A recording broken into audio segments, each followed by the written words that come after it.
favor, ouça-me. Você, tal como eu, é um Homo sapiens, um ser humano inteligente. A vida, um milagre no universo, apareceu há cerca de 4.000 milhões de anos. Nós, seres humanos, há apenas 200 mil anos. No entanto, conseguimos quebrar o equilíbrio que é tão essencial à vida na Terra. Ouça cuidadosamente esta história extraordinária que é a sua e decida o que fazer com ela.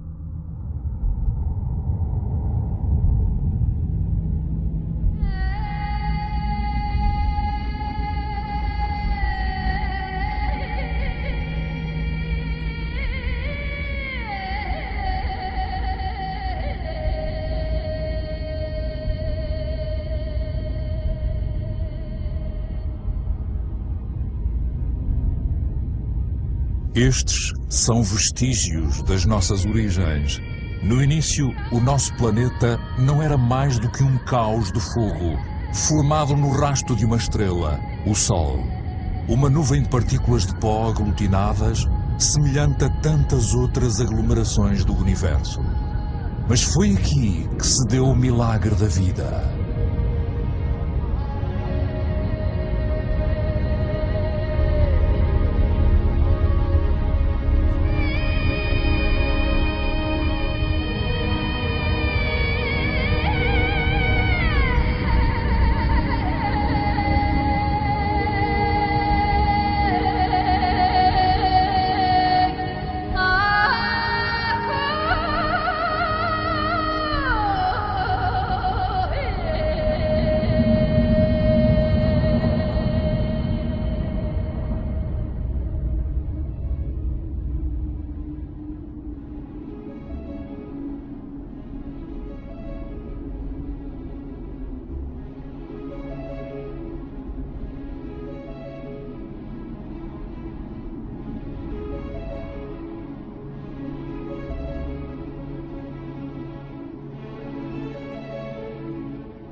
Atualmente, a vida, a nossa vida, é apenas um elo numa cadeia interminável de seres vivos que se sucederam na Terra ao longo de quase 4.000 milhões de anos. E mesmo hoje, novos vulcões continuam a esculpir as nossas paisagens. Oferecem um vislumbre do aspecto da Terra a quando do seu nascimento. Rocha derretida a surgir das profundezas, solidificando-se, rachando, borbulhando ou espalhando-se numa fina crosta antes de adormecer por algum tempo.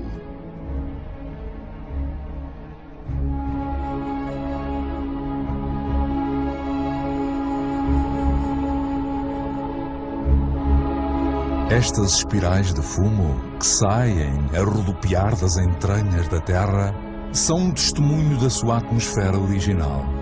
Uma atmosfera sem oxigênio. Uma atmosfera densa, carregada de vapor de água, cheia de dióxido de carbono. Uma fornalha.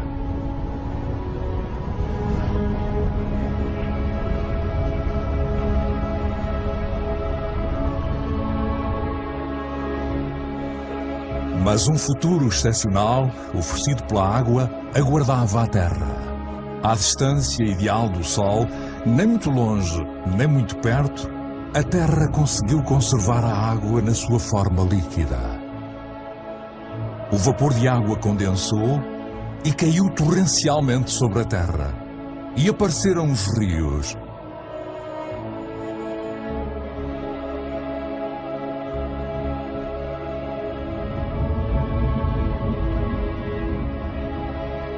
Os rios moldaram a superfície terrestre, abrindo canais, formando vales.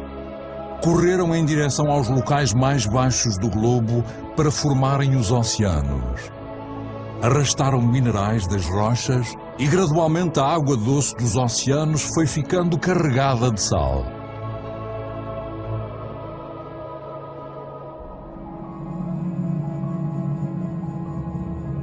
A água é um líquido vital, irriga estas expansões estéreis. Os caminhos que traçou são como as veias de um corpo, os ramos de uma árvore, os vasos da seiva que ela deu à terra.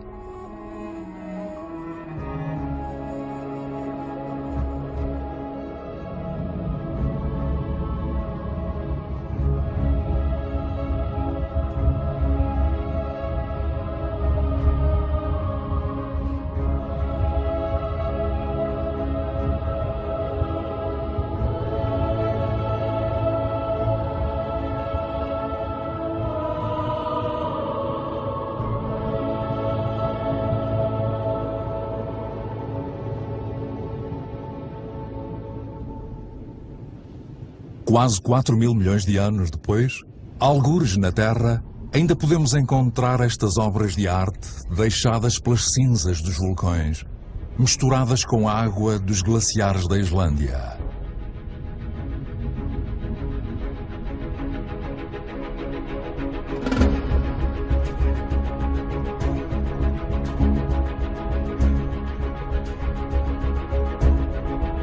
Lá estão elas. Matéria e água, água e matéria, o mole e o duro combinados, a aliança essencial partilhada por todas as formas de vida do nosso planeta.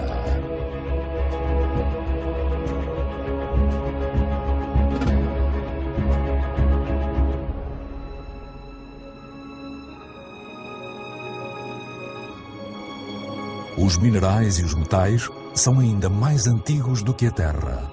São poeira estelar. São eles que fornecem as cores da Terra.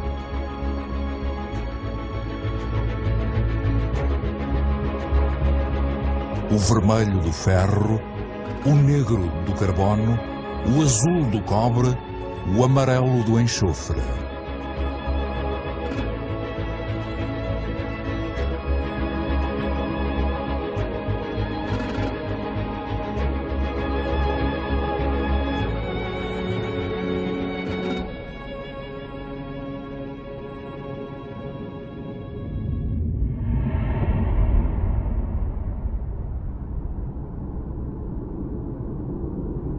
De onde vimos? Onde é que surgiu a primeira centelha de vida? O verdadeiro milagre do tempo é existirem ainda hoje formas de vida primitivas em nascentes térmicas do globo. São elas as responsáveis pela cor. Chamam-se Archaebacteria.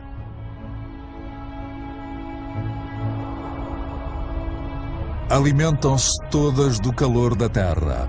Todas, exceto as cianobactérias, ou algas azuis. Elas têm a capacidade de se virarem para o Sol para captarem a sua energia. São um antecessor vital de todas as espécies de plantas do passado e do presente.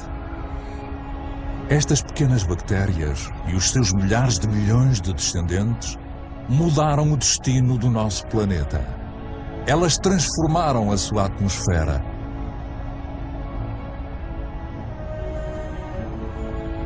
O que aconteceu ao carbono que envenenou a atmosfera? Ainda cá está, preso na crosta terrestre.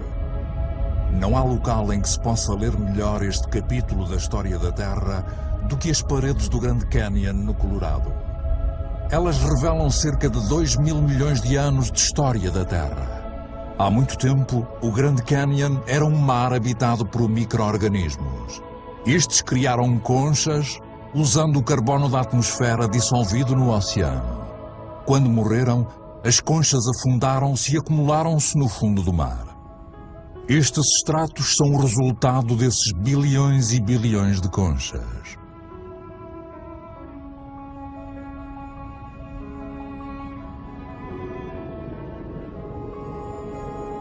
Graças a eles, o carbono foi retirado da atmosfera e outras formas de vida puderam desenvolver-se.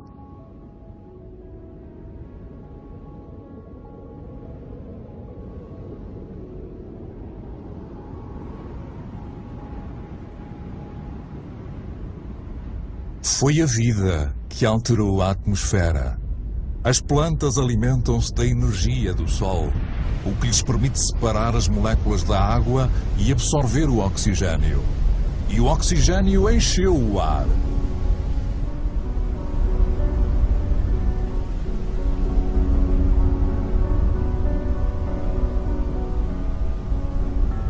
O ciclo da água na Terra é um processo de renovação constante. Quedas de água, vapor de água, nuvens, chuva, nascentes, rios, mares, oceanos, glaciares. O ciclo nunca se quebra. Existe sempre a mesma quantidade de água na Terra. Todas as espécies que se sucederam na Terra beberam a mesma água. A água é uma matéria espantosa, uma das mais instáveis. Toma a forma líquida, como água corrente, gasosa, como vapor, ou sólida, como gelo.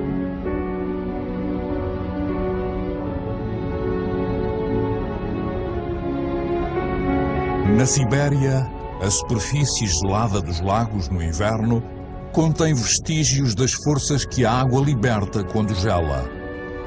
Mais leve do que a água, o gelo flutua em vez de se afundar. Forma um manto que protege do frio e sob o qual a vida pode continuar.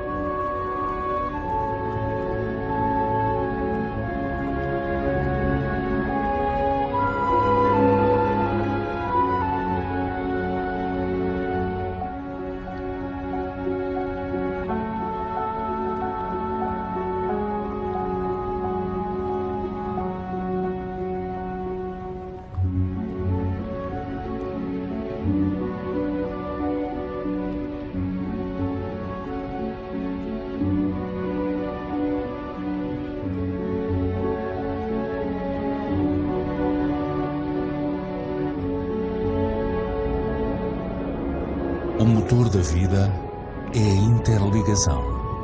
Tudo está ligado. Nada é autossuficiente. Água e ar são inseparáveis, unidos na vida e pela nossa vida na Terra. Assim, as nuvens formam-se sobre os oceanos e levam a chuva às massas de terra, cujos rios transportam a água de volta aos oceanos. Partilhar é tudo.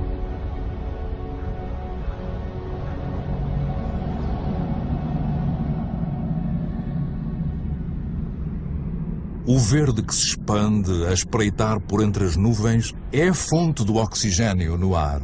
70% deste gás, sem o qual os nossos pulmões não funcionariam, vem das algas que tingem a superfície dos oceanos.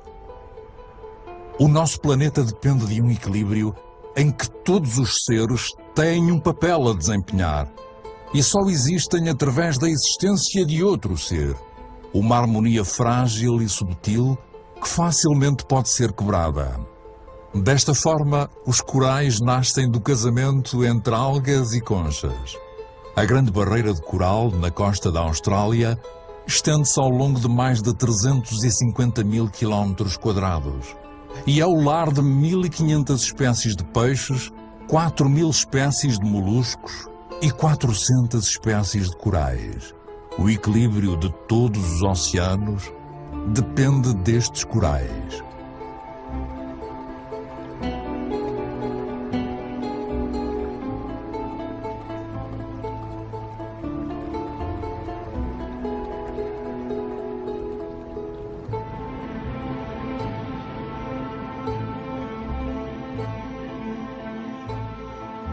O tempo da Terra conta-se em milhares de milhões de anos.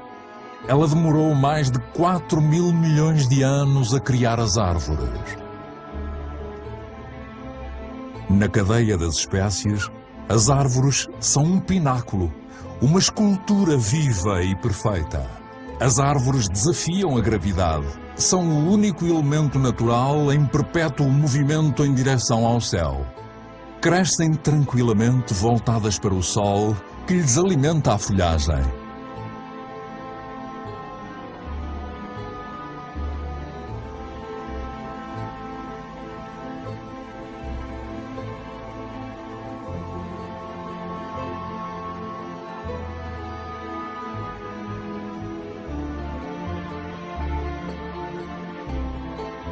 que herdaram das minúsculas cianobactérias a capacidade de captar a energia da luz.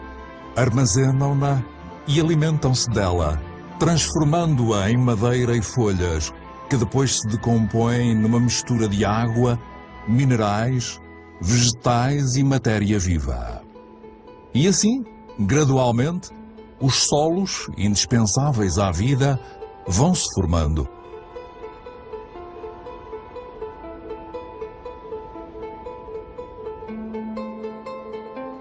Os solos são a fábrica da biodiversidade. São um mundo de atividade incessante que os micro-organismos alimentam, escavam, arejam e transformam.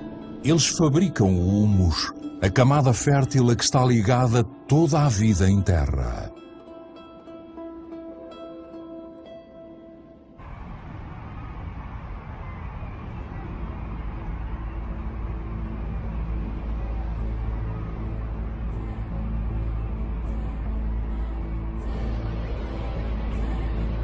O que é que sabemos sobre a vida na Terra? Quantas espécies conhecemos? 1/10? 1/100, talvez? O que é que sabemos sobre os laços que as unem? A Terra é um milagre. A vida continua a ser um mistério.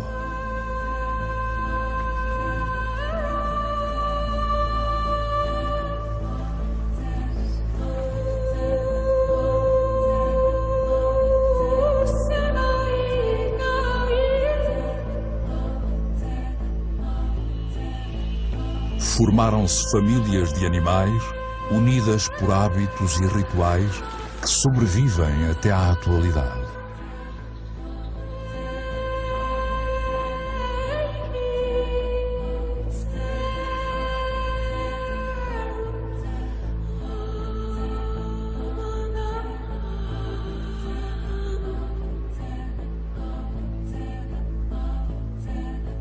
Alguns adaptam-se à natureza dos seus pastos e os seus pastos adaptam-se a eles.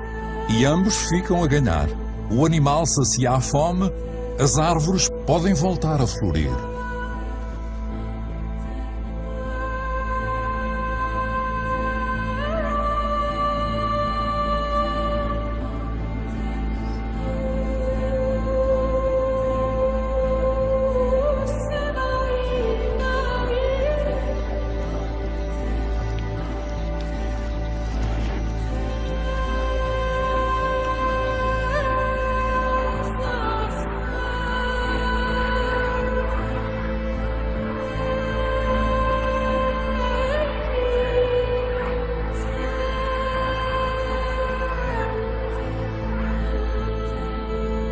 Na grande aventura da vida na Terra, todas as espécies têm um papel. Todas as espécies têm o seu lugar. Nenhuma é fútil nem prejudicial. Todas conduzem ao equilíbrio.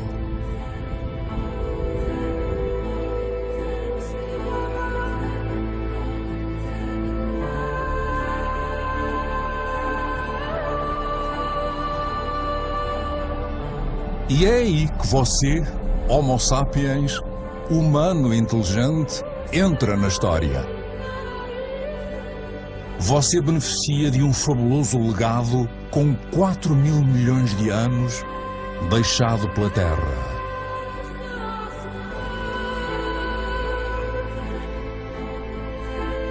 Tem apenas 200.000 anos, mas alterou a face do mundo.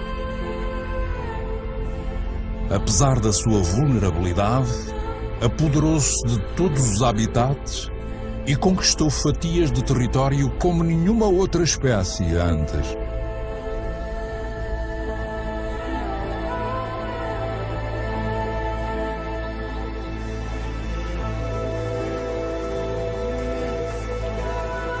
Depois de 180.000 anos como nómadas, e graças a um clima mais ameno, os seres humanos instalaram-se. Deixaram de depender da caça para sobreviver. Decidiram viver em ambientes úmidos em que abundavam o peixe, a caça e as plantas. Existia uma combinação de terra, água e vida.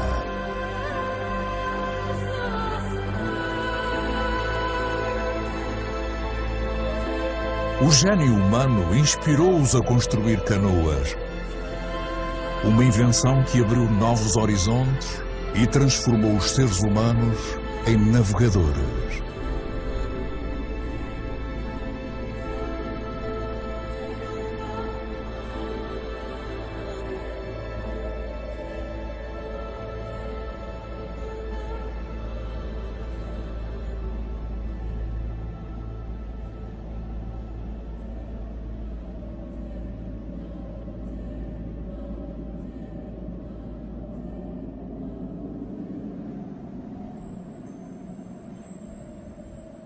Mesmo atualmente, a maior parte da humanidade vive nas linhas costeiras dos continentes ou nas margens de rios e lagos.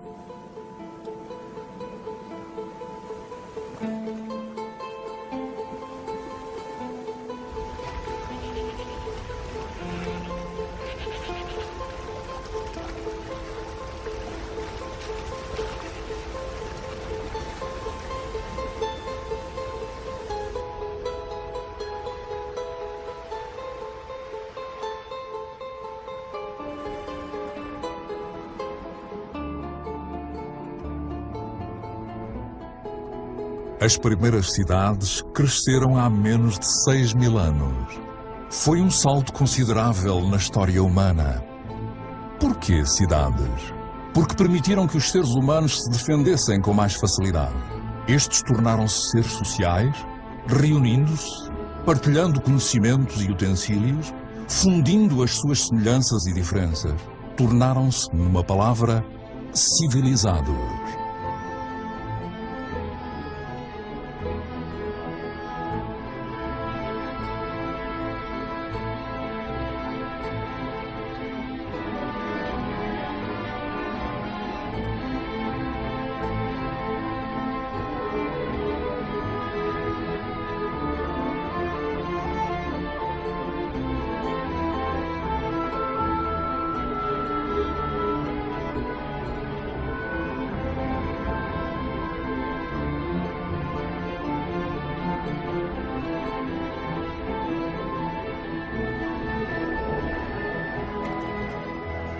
Mas a única energia de que dispunham era a que lhes fornecia a natureza e a força dos seus braços. Foi essa a história da humanidade durante milhares de anos. Ainda o é, para uma em cada 4 pessoas. Mais de 1,5 mil milhões de seres humanos. Mais do que a população de todos os países ricos juntos.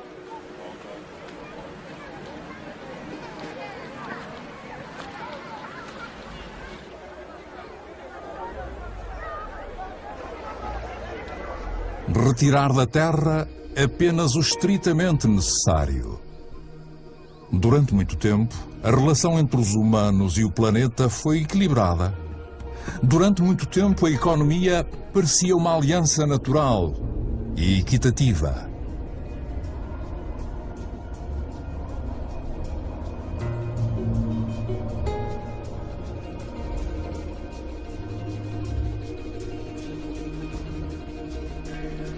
Mas a esperança de vida é curta e o trabalho pesado tem o seu preço. As inconstâncias da natureza pesam na vida diária. A educação é um privilégio raro. As crianças são um trunfo da família, uma vez que todas as mãos constituem uma contribuição necessária para a subsistência.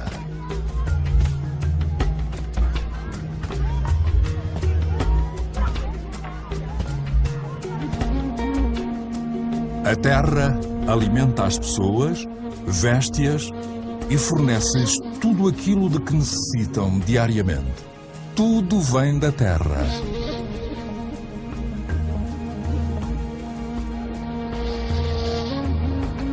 As cidades mudaram a natureza da humanidade, bem como o seu destino.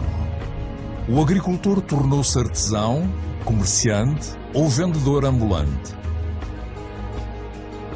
O que a terra dá ao agricultor, o habitante da cidade compra, vende ou troca. Os bens mudam de mãos, bem como as ideias.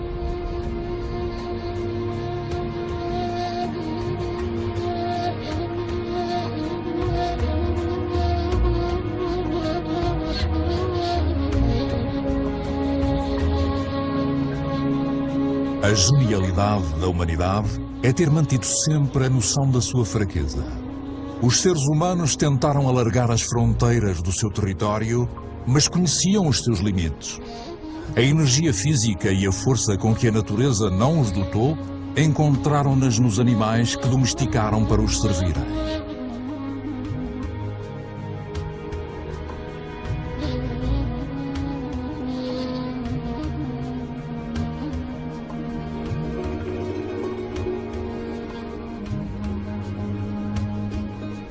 Mas como é que se pode conquistar o mundo de estômago vazio? A invenção da agricultura transformou o futuro da espécie humana, que de antes não passava de animais selvagens em busca de alimento. A agricultura deu uma reviravolta na sua história. Foi a primeira grande revolução.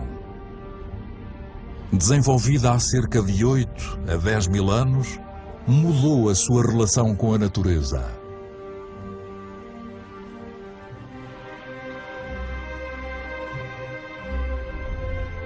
Acabou com a incerteza da caça e recoleção, resultou nos primeiros excedentes e deu origem às cidades e civilizações.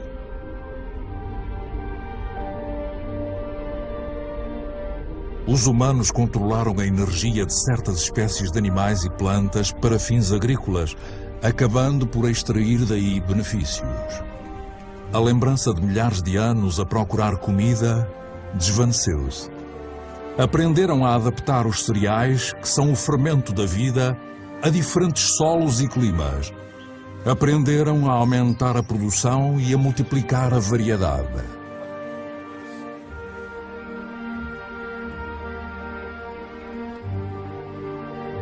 Como acontece com todas as espécies na Terra, a principal preocupação diária de todos os seres humanos é alimentarem-se, bem como a sua família.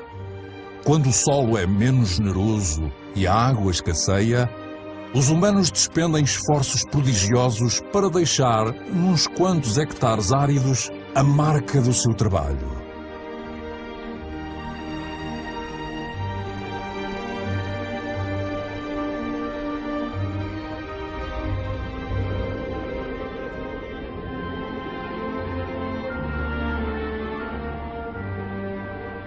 Os humanos moldaram a terra com a paciência e a devoção que ela exige, num ritual quase de sacrifício, infindavelmente repetido.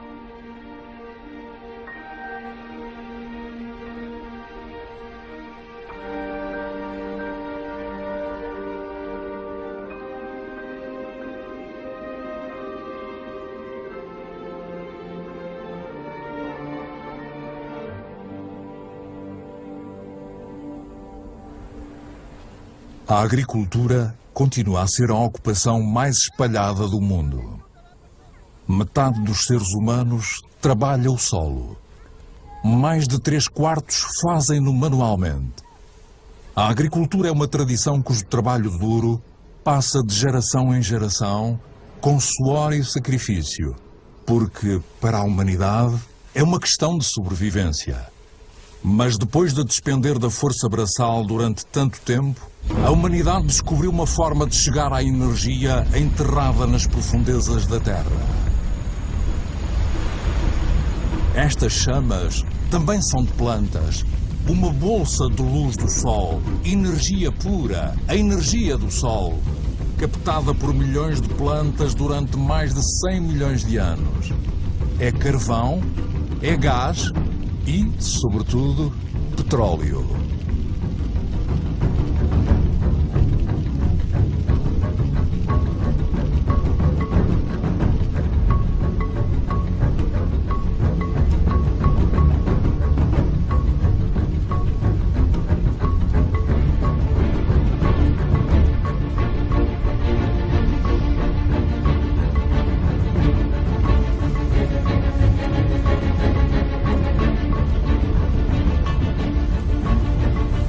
E esta bolsa de luz solar libertou os seres humanos do seu sacrifício na Terra. Com o petróleo, começou a era dos humanos que se libertaram dos grilhões do tempo. Com o petróleo, alguns adquiriram confortos sem precedentes. E em 50 anos, no espaço de uma só vida, a Terra mudou mais radicalmente do que com todas as anteriores gerações humanas. Cada vez mais depressa. Nos últimos 60 anos, a população da Terra quase triplicou e mais de 2 mil milhões de pessoas foram viver para as cidades. Cada vez mais depressa. Shenzhen, na China, com as suas centenas de arranha-céus e milhões de habitantes, era apenas uma pequena aldeia pescatória há uns meros 40 anos. Cada vez mais depressa. Em Xangai, foram construídos 3 mil torres e arranha-céus em 20 anos. Estão mais algumas centenas em construção. Atualmente, mais de metade dos 7 mil milhões de habitantes do mundo vivem em cidades.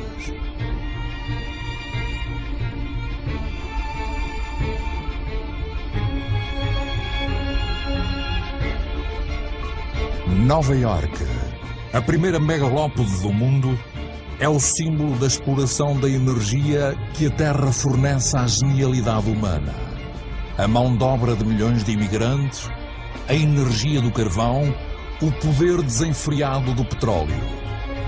Da eletricidade resultou a invenção dos elevadores, que por sua vez permitiram a invenção dos arranha-céus. Nova Iorque ocupou o lugar de 16ª maior economia do mundo. A América foi a primeira a descobrir, explorar e dominar o poder revolucionário do ouro negro.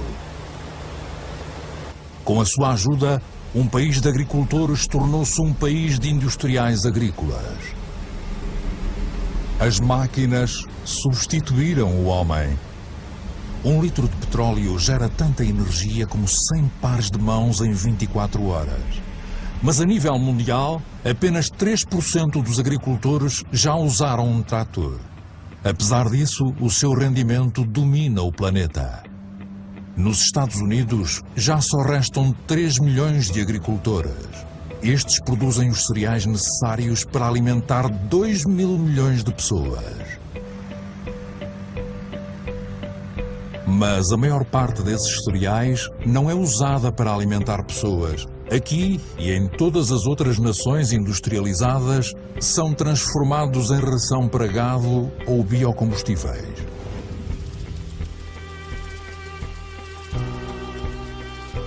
A energia da bolsa de luz solar afastou o espectro da seca que assombrava os terrenos agrícolas. Nenhuma nascente escapa às exigências da agricultura, que soma 70% da água consumida pela humanidade. Na natureza, tudo está ligado.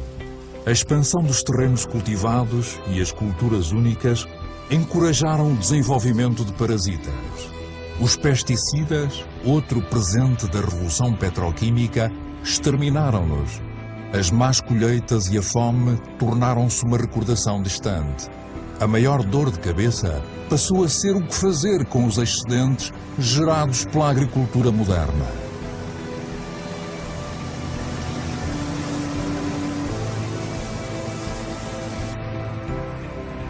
Mas os pesticidas tóxicos espalharam-se pelo ar, solo, plantas, animais, rios e oceanos. Penetraram no coração das células semelhantes à célula-mãe, que é partilhada por todas as formas de vida. Serão eles prejudiciais para os humanos que libertaram da fome? Estes agricultores, com os seus fatos protetores amarelos, fazem provavelmente uma ideia.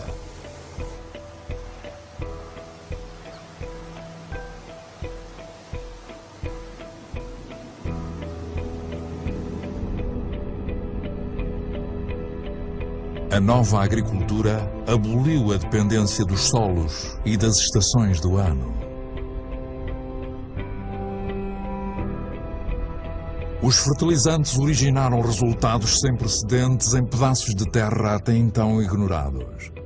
As culturas adaptadas a solos e climas cederam lugar a variedades mais produtivas e de fácil transporte.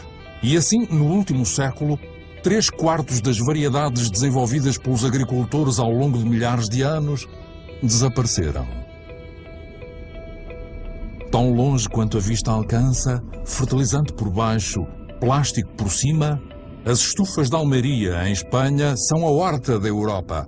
Uma cidade de vegetais de tamanho uniformizado aguarda diariamente as centenas de caminhões que os levarão para os supermercados do continente.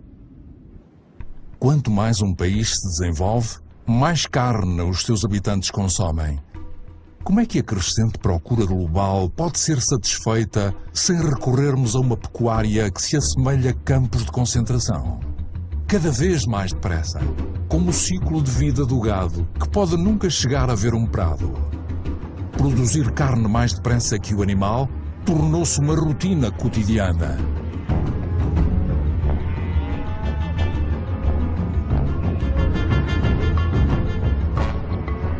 Nestes vastos campos de criação, pisados por milhões de animais, não cresce uma única folha de erva. Uma frota de caminhões vindos de todos os cantos do país transporta toneladas de cereais, soja e grãos ricos em proteínas que se transformarão em toneladas de carne. O resultado é que são precisos 100 litros de água para produzir 1 quilo de batatas, 4.000 para cultivar 1 quilo de arroz e 13.000 para criar 1 quilo de carne de vaca. Já para não falar do petróleo usado no processo de produção e transporte.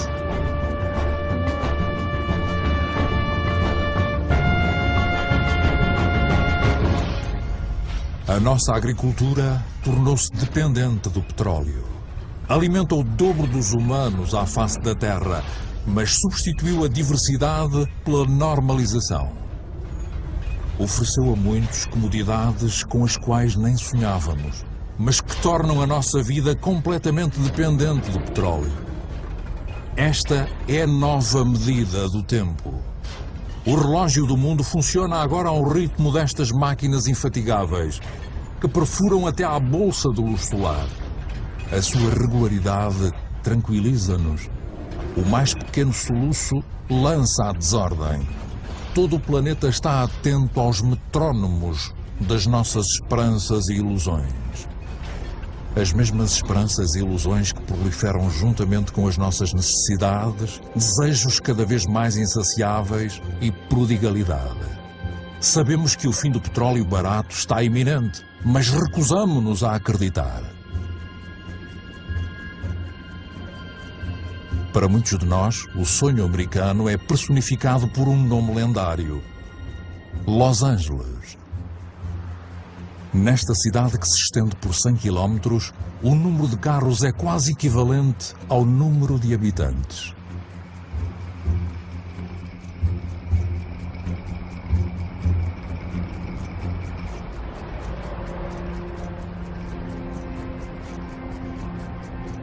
Aqui, a energia brinda-nos com um espetáculo fabuloso todas as noites.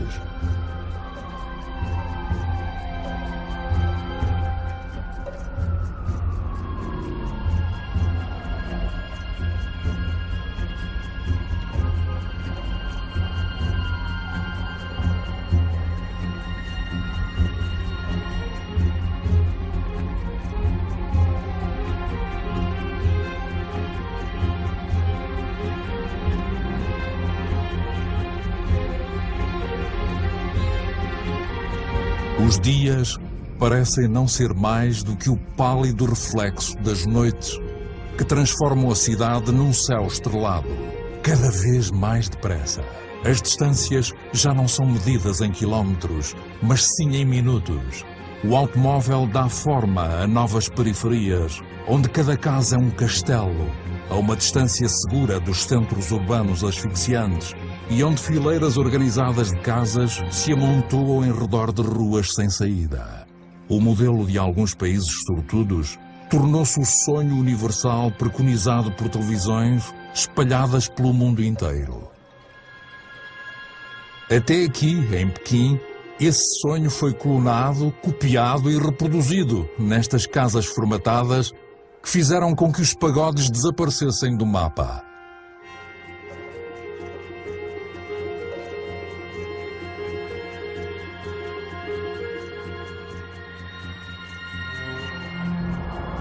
O automóvel tornou-se o símbolo do conforto e do progresso.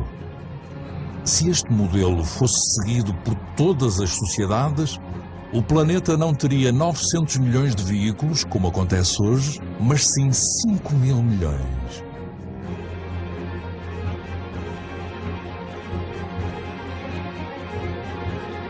Cada vez mais depressa. Quanto mais o mundo se desenvolve, maior se torna a sua sede de energia. Em toda a parte as máquinas escavam, perfuram e arrancam da terra os pedaços de estrelas enterrados nas suas profundezas desde a criação, os minerais.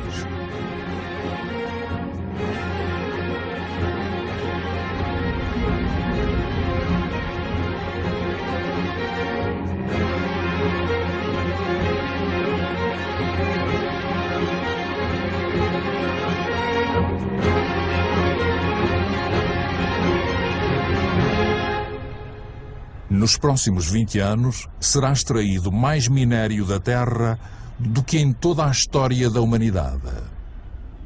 Confirmando o poder dos privilegiados, 80% desta riqueza mineral são consumidos por apenas 20% da população mundial.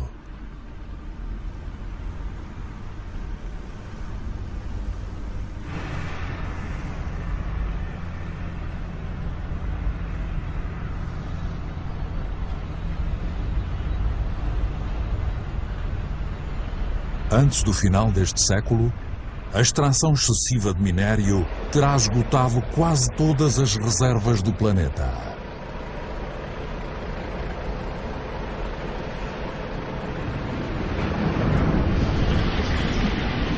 Cada vez mais depressa, os estaleiros produzem em série petroleiros, cargueiros e navios de transporte de gás para satisfazerem as necessidades da produção industrial globalizada. A maior parte dos bens de consumo viaja milhares de quilómetros desde o país produtor até ao país consumidor. Desde 1950, o volume do comércio internacional aumentou 20 vezes.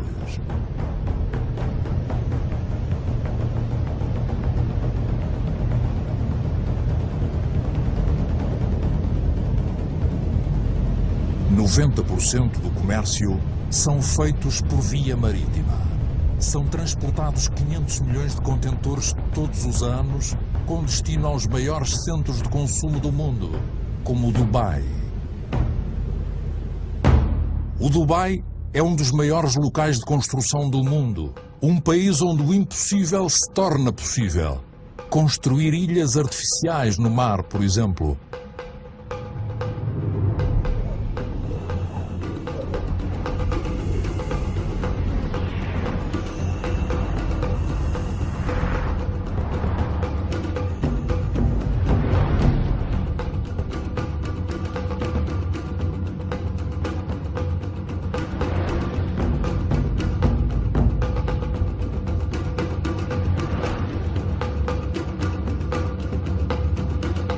O Dubai tem poucos recursos naturais, mas com o dinheiro proveniente do petróleo pode importar milhões de toneladas de material e mão de obra de todo o mundo. Pode construir florestas de arranha-céus, cada uma mais alta que a anterior, ou até uma estância de esqui no meio do deserto. O Dubai não tem terra arável, mas pode importar comida. O Dubai não tem água, mas pode desperdiçar uma quantidade imensa de energia para dessalinizar a água salgada e construir os arranha-céus mais altos do mundo. O Dubai tem quantidades intermináveis de luz solar, mas não tem painéis solares. É a cidade dos excessos, onde os sonhos mais impensáveis se tornam realidade. O Dubai é uma espécie de culminar do modelo ocidental, com o seu tótem de 800 metros à modernidade total, que não para de impressionar o mundo. Exagerado? Talvez. O Dubai parece ter feito a sua escolha. É uma espécie de farol para todo o dinheiro do mundo.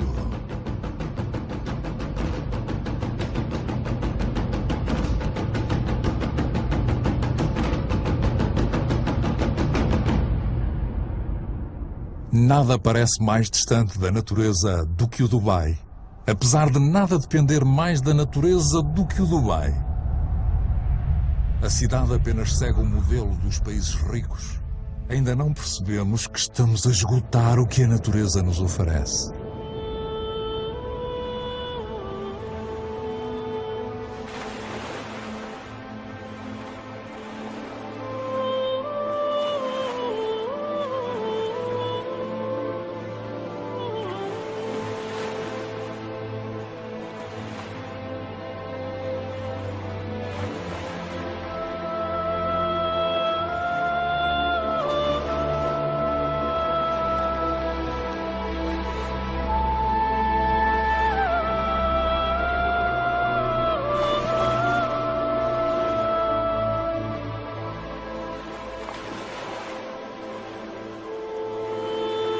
O que é que conhecemos do mundo marinho, do qual vemos apenas a superfície, e que cobre 3/4 do planeta? As profundezas do oceano permanecem um segredo, contêm milhares de espécies, cuja existência continua a ser um mistério para nós.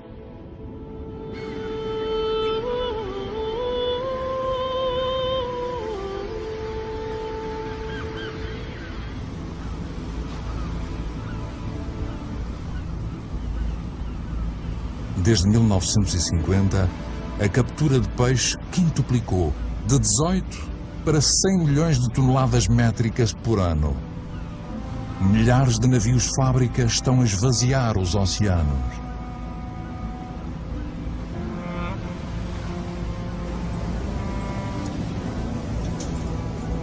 Três quartos das zonas de pesca estão esgotados, reduzidos, ou então em vias disso.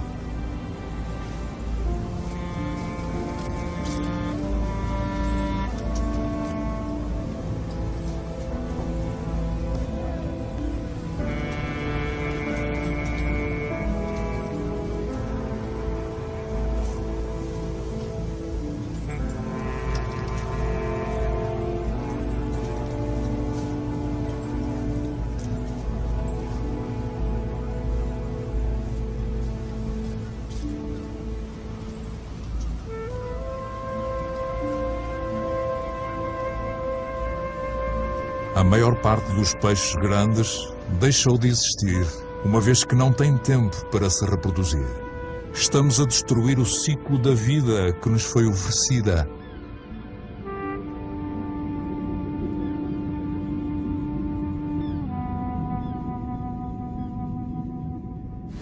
Ao longo das costas, abundam sinais de esgotamento das espécies. O primeiro sinal é que as colónias de mamíferos marinhos estão a ficar mais pequenas, mais vulneráveis devido à urbanização das costas e à poluição, enfrentam agora uma nova ameaça: a fome. Na sua batalha injusta contra as frotas de pesca industrial, não conseguem encontrar peixe suficiente para alimentarem as suas crias.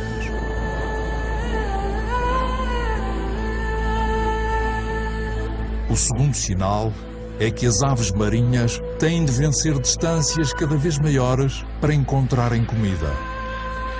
A continuarmos ao ritmo atual, todas as reservas de peixe poderão vir a esgotar-se.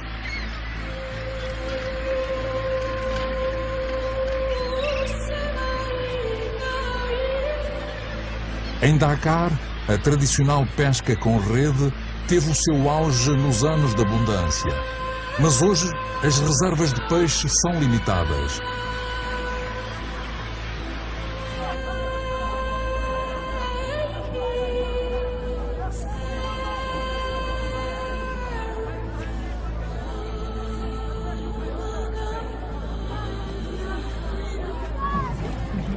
O peixe é a dieta principal de 1 em cada 5 seres humanos.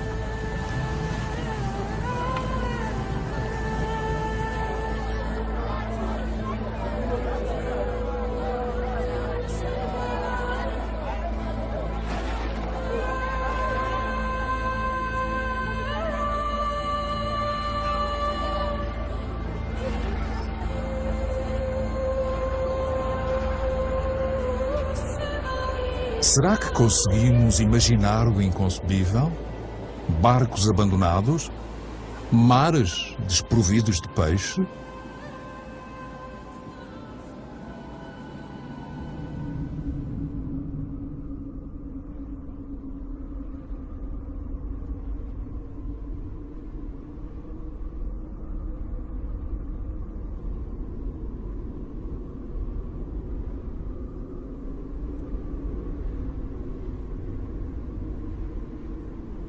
Esquecemo-nos que os recursos são escassos.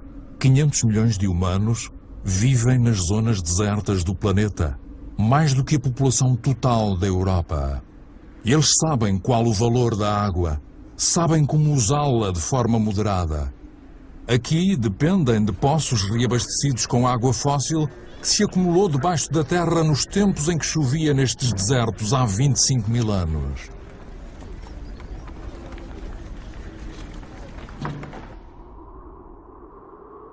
A água fóssil também permite cultivar no deserto para fornecer comida às populações locais. A forma circular dos campos deve-se aos canos que os irrigam em redor de um eixo central.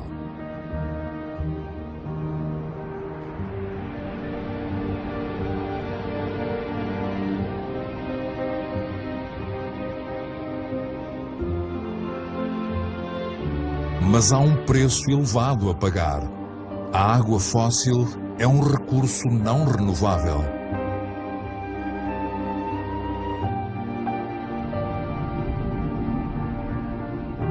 Na Arábia Saudita, o sonho da agricultura industrial no deserto desvaneceu-se. Como se de um mapa em pergaminho se tratasse, os focos de luz nesta manta de retalhos mostram terrenos abandonados. O equipamento de irrigação ainda lá está. A energia para bombear água também. Mas as reservas de água fóssil estão seriamente reduzidas.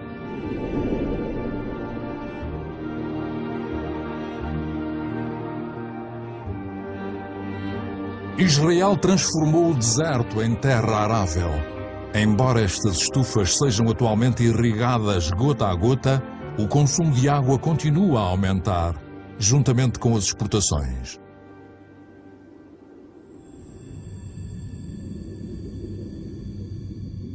O outrora grandioso Rio Jordão é agora apenas um riacho. A água voou para os supermercados de todo o mundo em caixotes de fruta e legumes.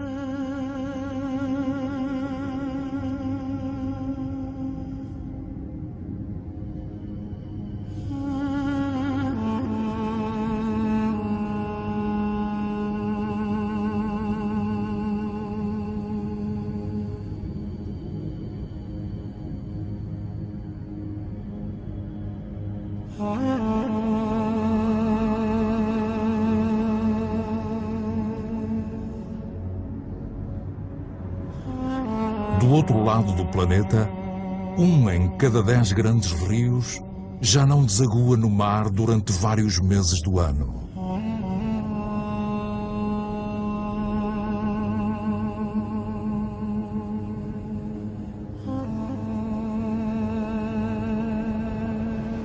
O Mar Morto deve o seu nome à sua salinidade incrivelmente elevada, que torna impossível qualquer forma de vida.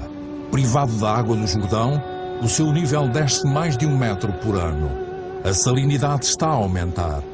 A evaporação provocada pelo calor produz estas delicadas ilhas de sal, ou evaporitos, bonitas, mas estéreis.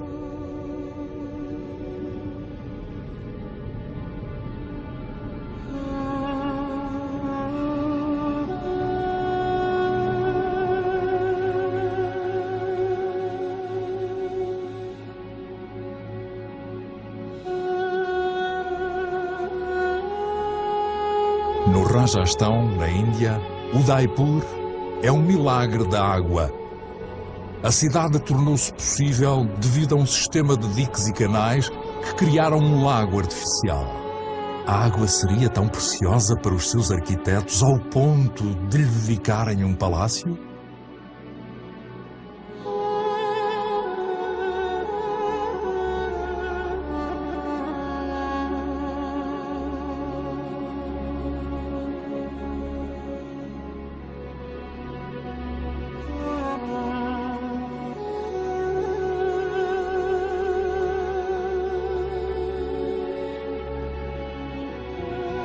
A Índia arrisca-se a ser o país que mais vai sofrer com a falta de água no próximo século. A irrigação em massa tem alimentado a população crescente e nos últimos 50 anos foram escavados 21 milhões de poços. No entanto, a vitória contra a fome tem uma desvantagem. Em muitas partes do país, as perfuradoras têm de ir cada vez mais fundo para encontrarem água. Na Índia Ocidental foram abandonados 30% dos poços. Os aquíferos subterrâneos estão a secar.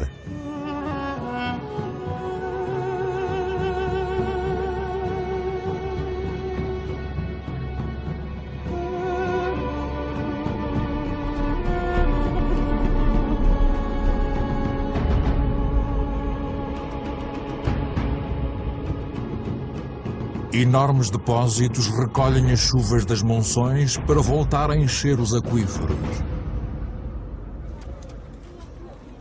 Na estação seca, as mulheres das aldeias locais escavam-nos com as próprias mãos.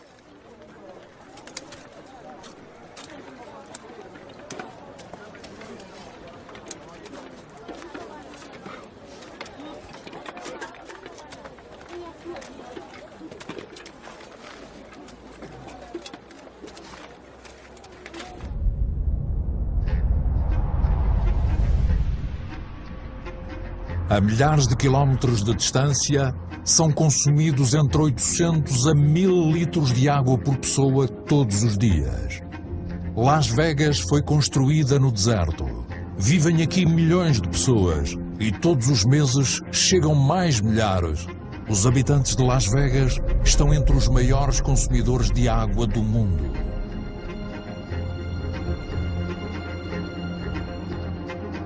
Palm Springs é outra cidade deserta, com vegetação tropical e campos de golfe exuberantes.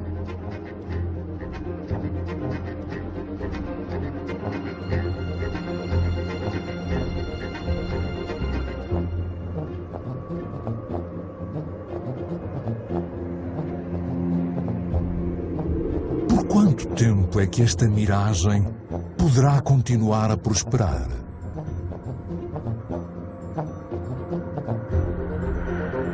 A Terra não aguenta este ritmo. O rio Colorado, que fornece água a estas cidades, é um dos rios que já não desagua no mar. Mais alarmante ainda é o facto de o seu fluxo estar a diminuir na nascente. Os níveis da água dos lagos de captação ao longo do seu curso estão a descer a pique. O Lago Powell demorou 17 anos a atingir um caudal elevado. O seu nível está agora à metade disso. A escassez de água pode afetar quase 2 mil milhões de pessoas antes de 2025. No entanto, a água ainda abunda em regiões não deterioradas do planeta. Os pântanos.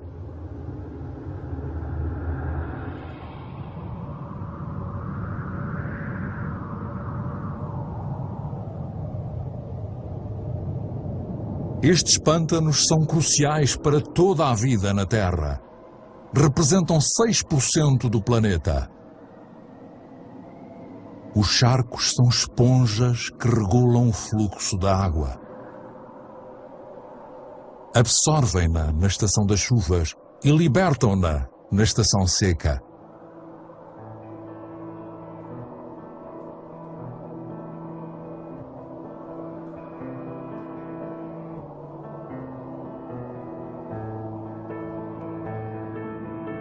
A água escorre dos cumes das montanhas, arrastando consigo as sementes das regiões que atravessa.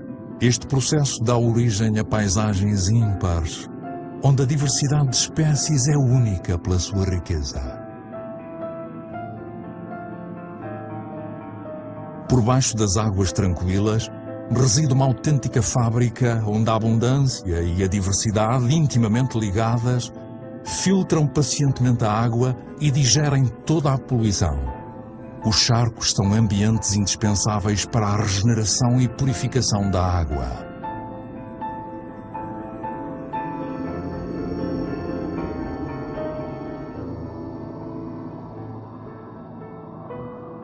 Estes pântanos sempre foram encarados como vastidões insalubres, pouco indicadas para serem habitadas por seres humanos.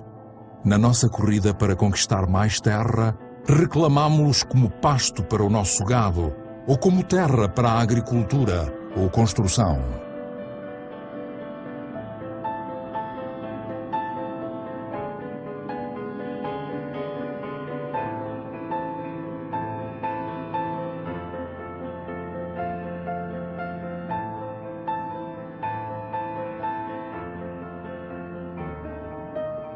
No último século, metade dos pântanos existentes no mundo foi drenada. Não conhecemos nem a sua riqueza, nem o seu papel.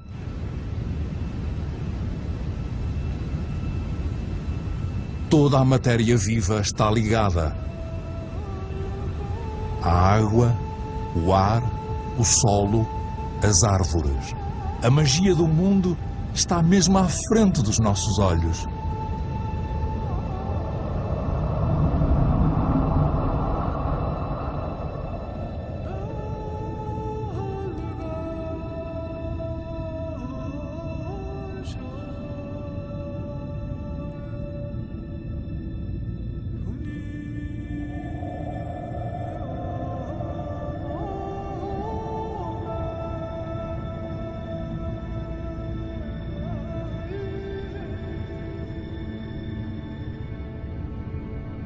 As árvores exalam água subterrânea numa neblina leve para a atmosfera. Formam uma abóbada que minimiza o impacto das chuvas fortes e protege o solo da erosão. As florestas fornecem a umidade necessária à vida. São a mãe e o pai da chuva.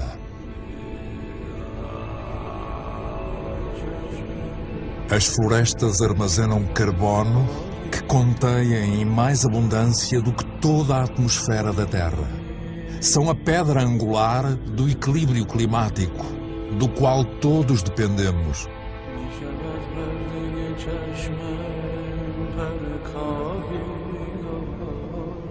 As árvores constituem o habitat de 3/4 da biodiversidade do planeta. Isto é, de toda a vida na Terra. Todos os anos descobrimos novas espécies que não fazíamos ideia que existiam. Insetos, pássaros, mamíferos.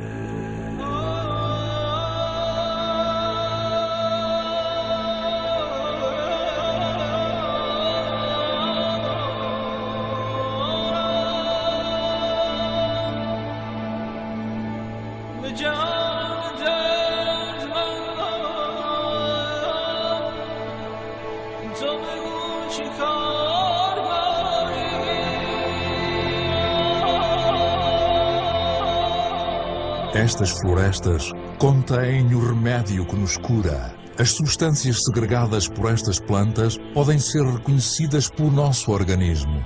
As nossas células falam a mesma língua. Fazemos parte da mesma família.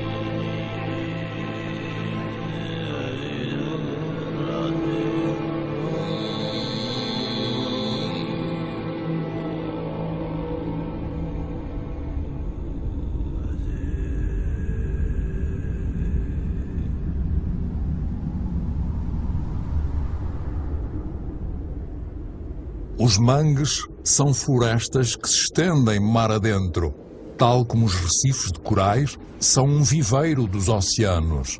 As suas raízes entrelaçam-se e fornecem abrigo aos peixes e moluscos que aqui vêm procriar. Os mangues protegem as costas dos furacões, dos tsunamis e da erosão do mar. Povos inteiros dependem deles. Apesar disso, foram reduzidos a metade durante o século XX. Uma das razões da catástrofe em curso é a existência destes viveiros de camarão instalados nas águas ricas dos mangues. Os ventiladores arejam tanques cheios de antibióticos que evitam a asfixia dos camarões, mas não a dos mangues. Desde os anos 60 que o ritmo da desflorestação tem vindo a aumentar. Todos os anos, 13 milhões de hectares de floresta tropical, uma área equivalente ao Illinois, desaparecem, transformados em fumo ou em madeira.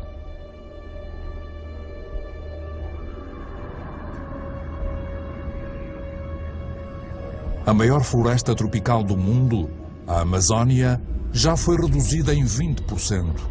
A floresta dá lugar a ranchos de gado ou ao cultivo de soja. 95% dessa soja são usados para alimentar o gado e aves domésticas da Europa e da Ásia.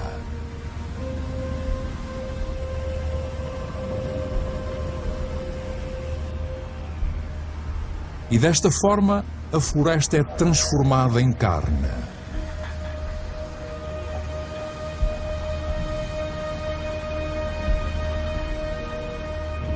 Quando queimadas, as florestas e os seus solos libertam quantidades imensas de carbono, o que constitui 20% dos gases com efeito de estufa libertados em todo o planeta. A desflorestação é uma das principais causas do aquecimento global.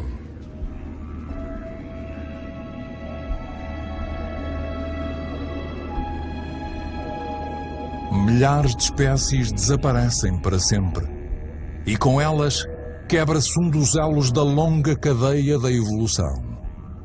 A informação sobre a matéria viva de onde vieram perde-se para sempre.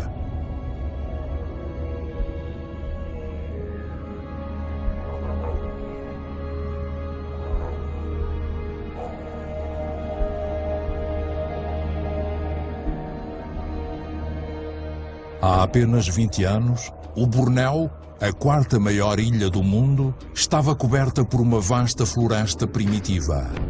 Ao ritmo atual da desflorestação, esta terá desaparecido completamente em apenas 10 anos.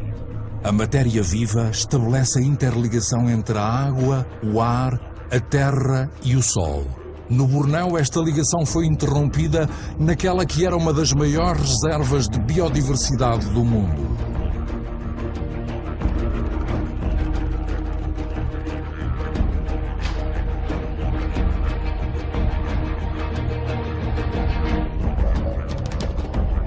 Esta catástrofe foi provocada pela decisão de produzir no Bornéu óleo de palma, o óleo mais consumido no mundo. O óleo de palma não só satisfaz a nossa necessidade crescente de comida, como também de cosméticos, detergentes e, cada vez mais, de combustíveis alternativos. A diversidade da floresta foi substituída por uma única espécie, a palma. A monocultura é fácil, rentável e rápida. Para a população local, é uma fonte de emprego. É uma indústria agrícola.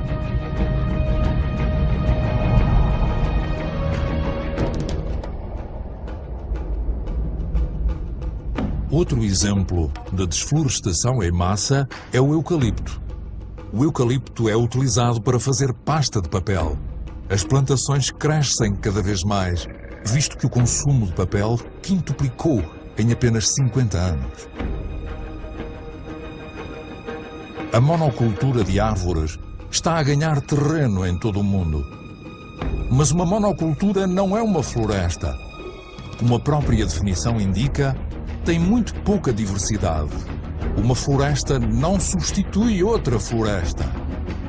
Na base destes eucaliptos não cresce nada, porque as suas folhas formam uma camada que é tóxica para a maioria das plantas.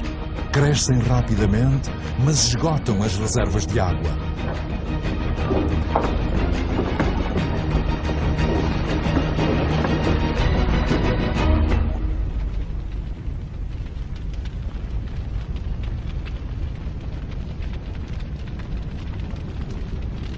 Soja, óleo de palma, eucaliptos. A desflorestação destrói o essencial para dar lugar ao supérfluo. Mas noutras partes do mundo, a desflorestação é o último recurso de sobrevivência. Mais de 2 mil milhões de pessoas, quase um terço da população mundial, ainda dependem do carvão vegetal.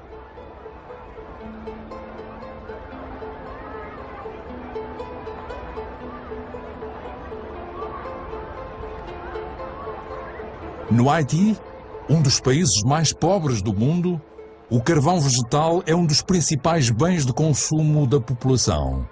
Outrora a pérola das Caraíbas, O Haiti já não consegue alimentar a sua população sem ajuda do estrangeiro.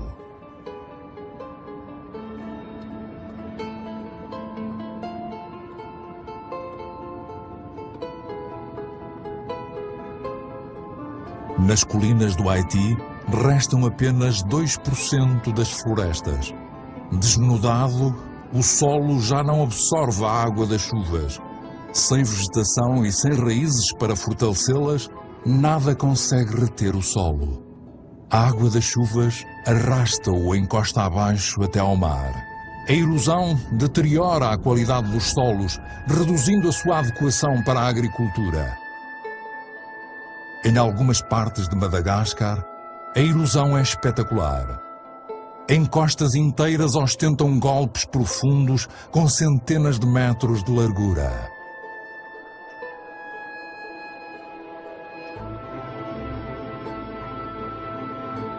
Fino e frágil, o solo é composto por matéria viva. Com a erosão, a fina camada de humus, que levou milhares de anos a formar-se, desaparece.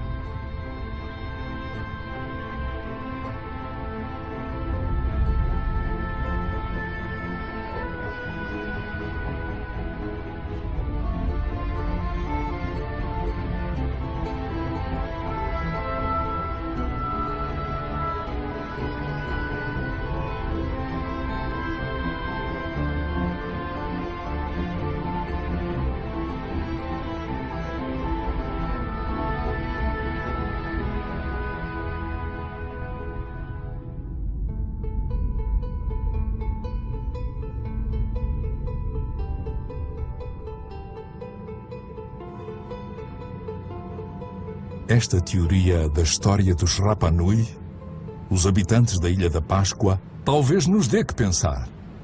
Vivendo na ilha mais isolada do mundo, os Rapa Nui exploraram os seus recursos até não restar mais nada. A sua civilização não sobreviveu. Nestas terras existiam as maiores palmeiras do mundo.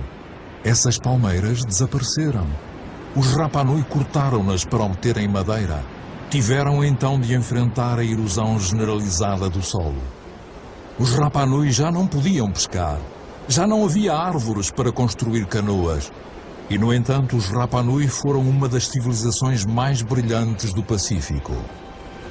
Agricultores inovadores, escultores, navegadores excepcionais, foram apanhados nas malhas da sobrepovoação e da falta de recursos. Passaram por agitações sociais, revoltas e fome.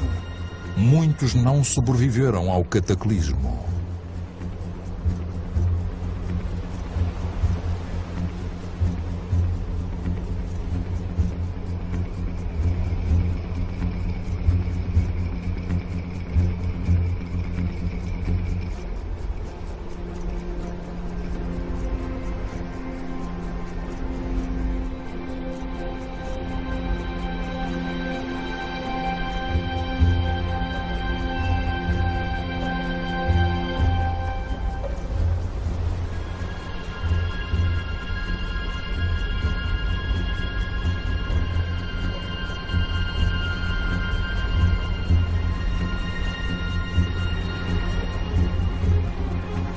O verdadeiro mistério da Ilha da Páscoa não é a forma como estas estranhas estátuas vieram equiparar. Agora já sabemos. É a razão pela qual os Rapa Nui não reagiram a tempo.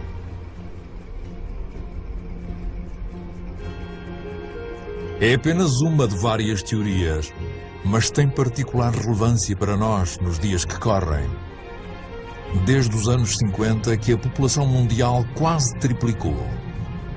E desde 1950 alterámos mais a nossa ilha, a Terra, do que nos 200 mil anos da nossa história.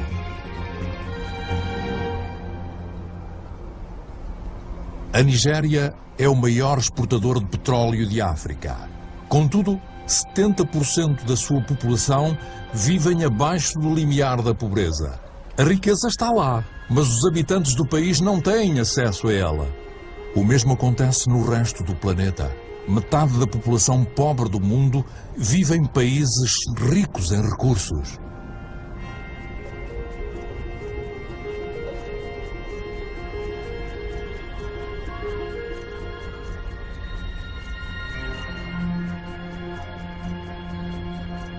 O nosso modelo de desenvolvimento não cumpriu as suas promessas. Em 50 anos, o fosso entre ricos e pobres intensificou-se mais do que nunca. Atualmente, metade da riqueza mundial encontra-se nas mãos dos 2% mais ricos da população. Será que tamanhas disparidades podem continuar? São elas a causa de migrações populacionais de cuja escala ainda não nos apercebemos verdadeiramente.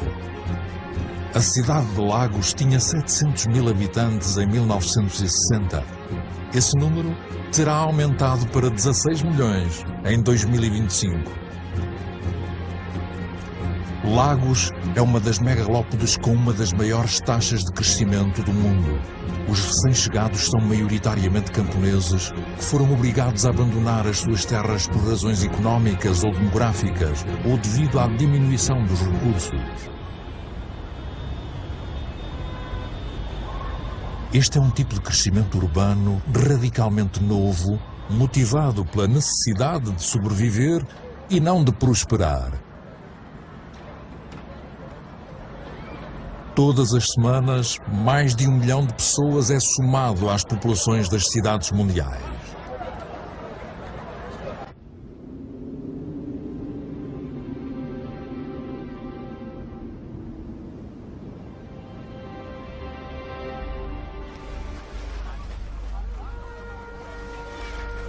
Um em cada 6 seres humanos vive num ambiente precário, pouco saudável e sobrepovoado, sem acesso às necessidades básicas como água, saneamento ou eletricidade.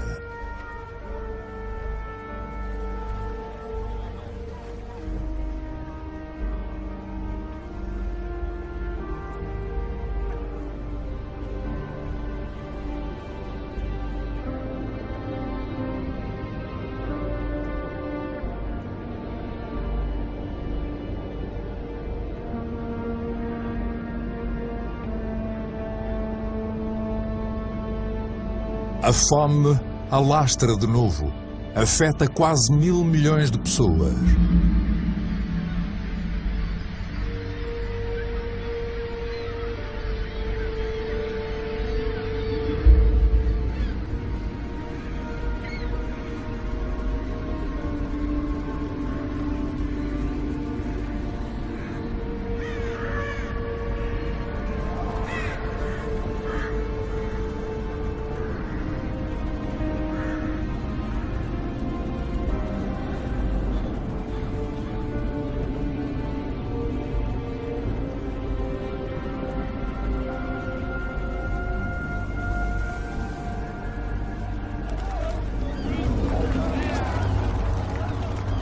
Por todo o planeta, os mais pobres tentam sobreviver de restos, enquanto nós continuamos a procurar recursos sem os quais já não conseguimos viver. Procuramos cada vez mais longe, em regiões e territórios nunca antes tocados, que são cada vez mais difíceis de explorar.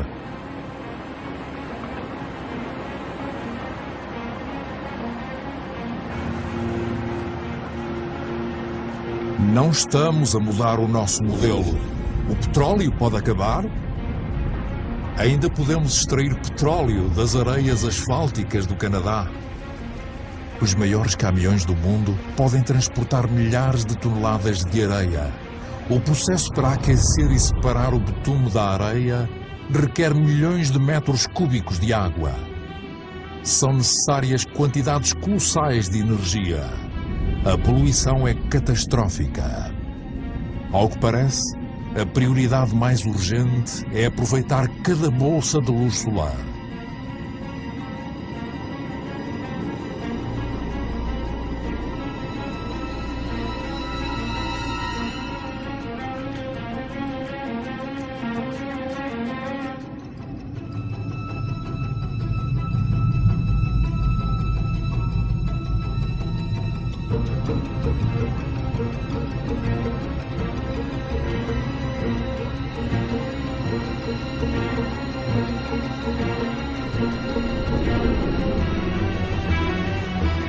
Os nossos petroleiros estão a ficar cada vez maiores. As nossas necessidades energéticas estão constantemente a aumentar. Tentamos alimentar o crescimento como se fosse um depósito sem fundo que precisa de cada vez mais combustível.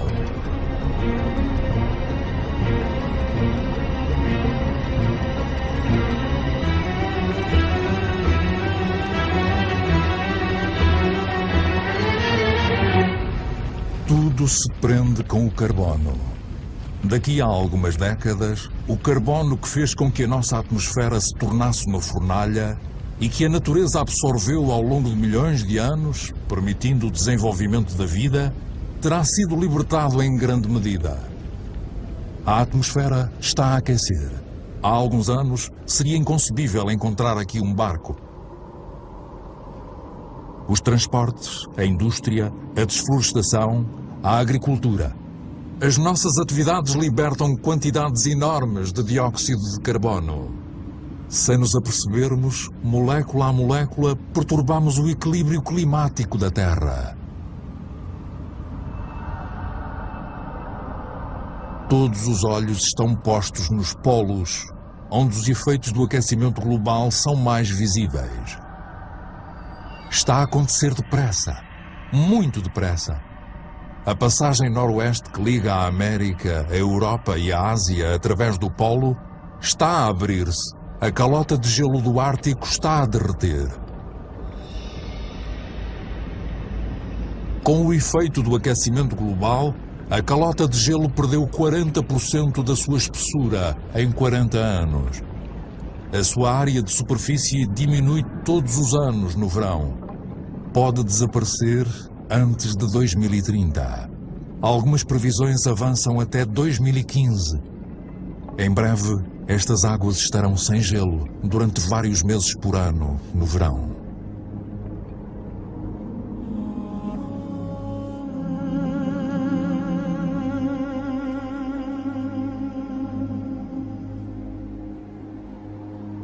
Os raios solares que o gelo anteriormente refletia penetram agora na água, aquecendo-a. O ritmo do processo de aquecimento aumenta.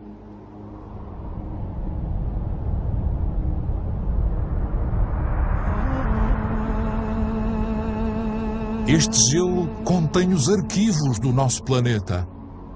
A concentração de dióxido de carbono não era tão alta há várias centenas de milhares de anos. A humanidade nunca tinha vivido numa atmosfera como esta.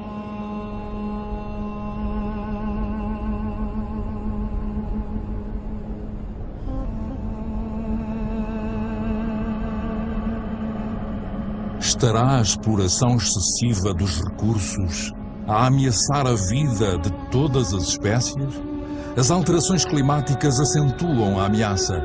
Em 2050, 1/4 das espécies terrestres poderá estar em vias de extinção. Nestas regiões polares, o equilíbrio natural já foi afetado.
Ao largo da costa da Groenlândia, há cada vez mais icebergs.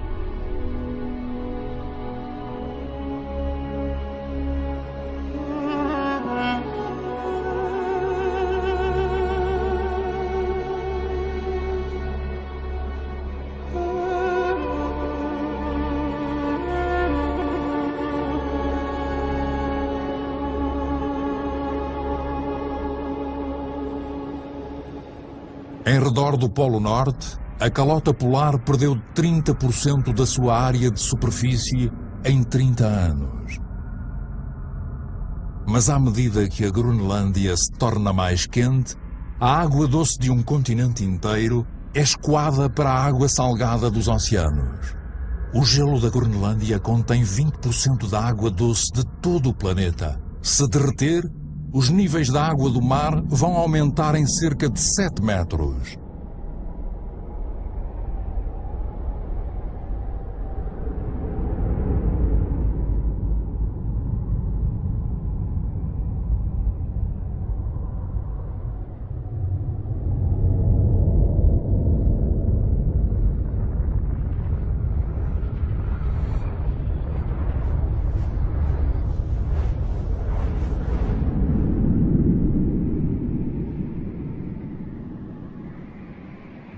Mas aqui não existe indústria.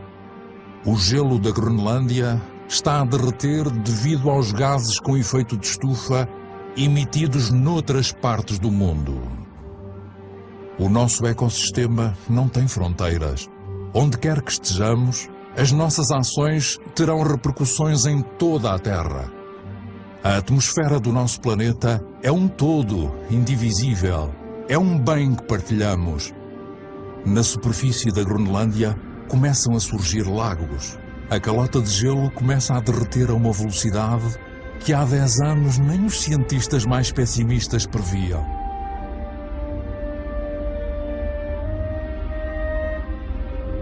É cada vez maior o número desses rios alimentados por glaciares que começam a juntar-se e a infiltrar-se através da superfície.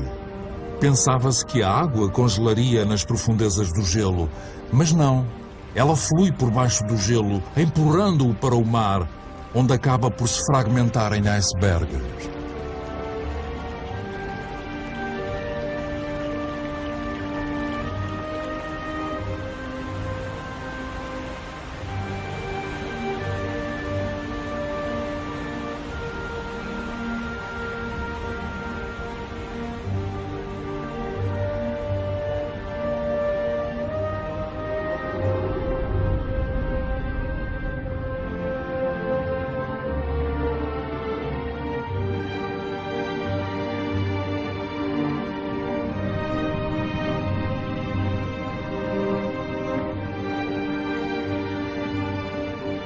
À medida que a água potável do lençol de gelo da Groenlândia se escoa lentamente para a água salgada dos oceanos, as terras baixas do planeta vão sendo ameaçadas.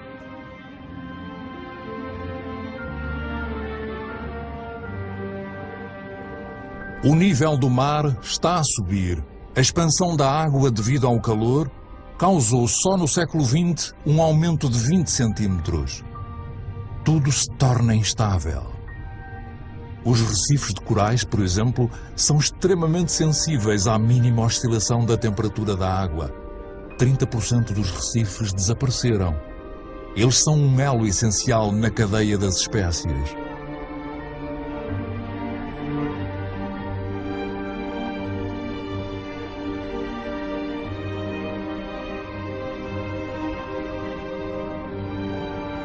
Na atmosfera, as grandes correntes de ar estão a mudar de direção. Os ciclos de chuva sofrem alterações. A geografia do clima é modificada. Os habitantes das ilhas de baixa altitude, como aqui nas Maldivas, por exemplo, estão na linha da frente. Estão cada vez mais preocupados. Alguns começam já a procurar novos territórios, menos inóspitos. Se o nível dos mares continuar a aumentar cada vez mais depressa, o que será de grandes cidades como Tóquio, a cidade mais populosa do mundo? Todos os anos, as previsões dos cientistas tornam-se cada vez mais alarmantes. 70% da população mundial vivem em planícies costeiras. 11 das 15 maiores cidades ficam situadas numa costa ou em estuários fluviais. À medida que o mar sobe, o sal invade os lençóis freáticos, privando os habitantes da água potável.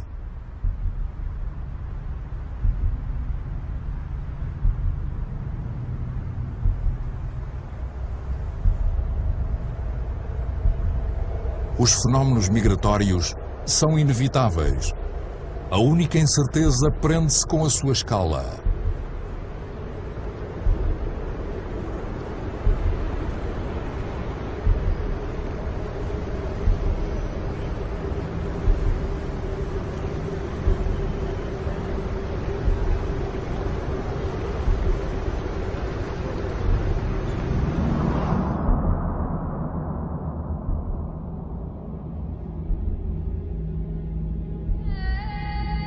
Em África, o Monte Kilimanjaro está irreconhecível. 80% dos seus glaciares desapareceram. No verão, os rios já não têm água. As populações locais são afetadas pela falta de água. Até mesmo nas montanhas mais altas do mundo, no coração dos Himalaias, a neve e glaciares permanentes começam a diminuir. Ainda assim, esses glaciares têm um papel essencial no ciclo da água. Retêm a água das monções, formando gelo e libertando-a no verão, quando a neve derrete.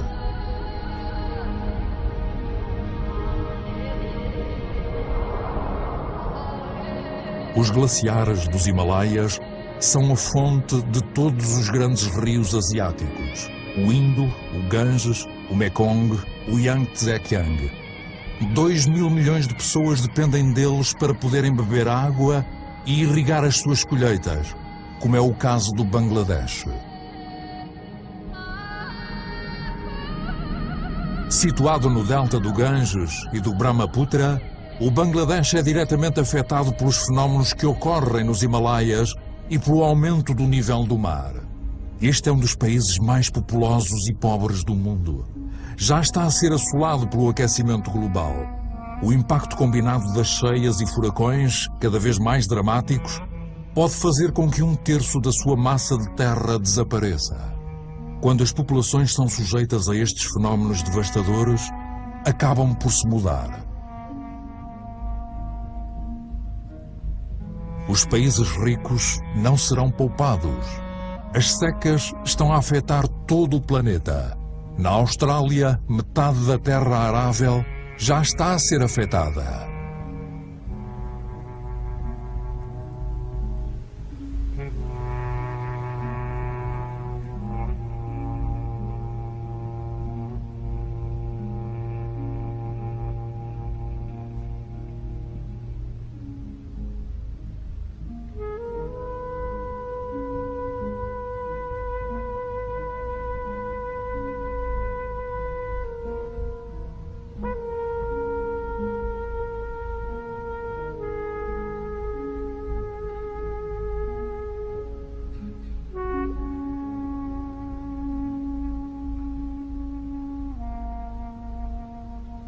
Estamos a colocar em risco o equilíbrio climático que permitiu o nosso desenvolvimento ao longo de mais de 12 mil anos.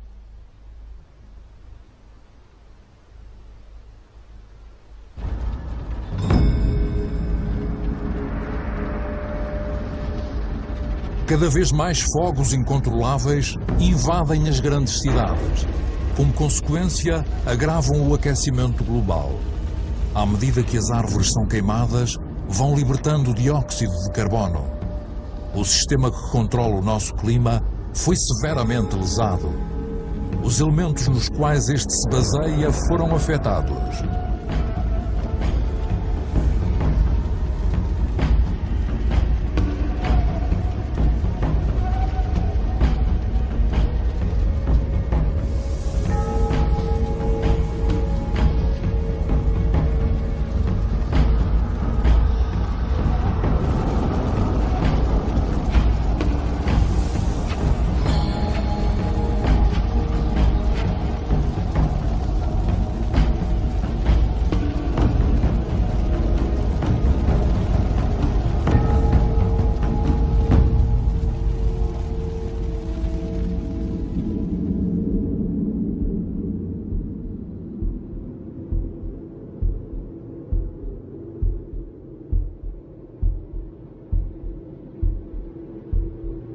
O relógio das alterações climáticas continua a consumir estas paisagens magnificentes.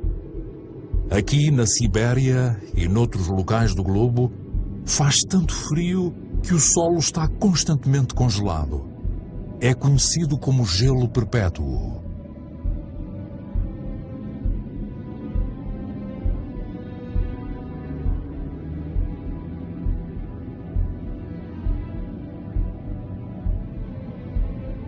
Por baixo da superfície reside uma bomba relógio climática.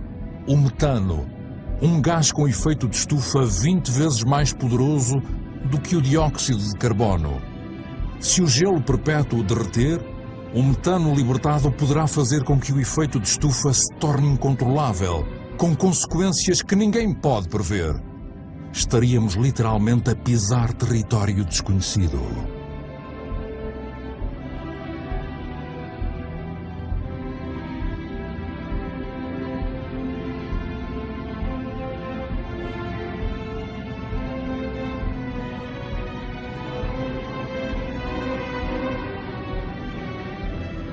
A humanidade tem pouco mais de 10 anos para inverter a tendência e evitar pisar este território. A vida na Terra como nunca a imaginamos.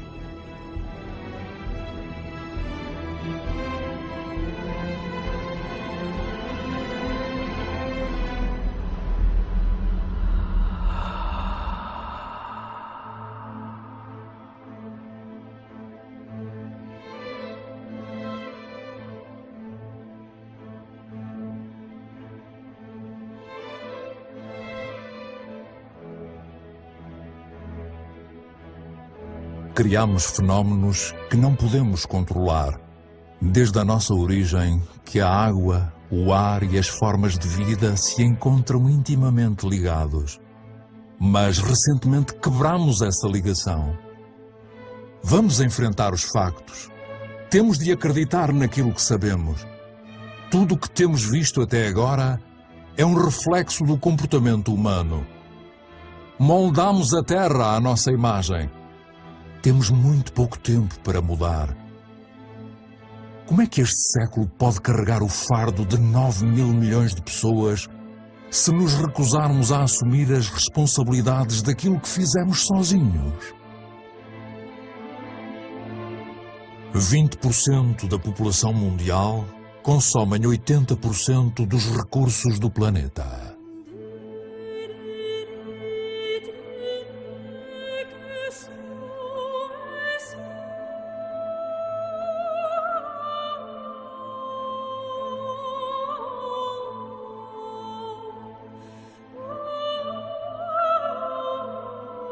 O mundo gasta 12 vezes mais em armas do que a ajudar os países em desenvolvimento.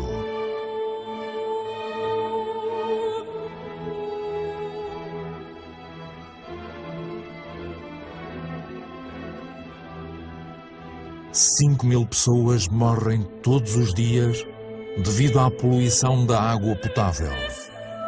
1.000 milhões de pessoas não têm acesso à água potável.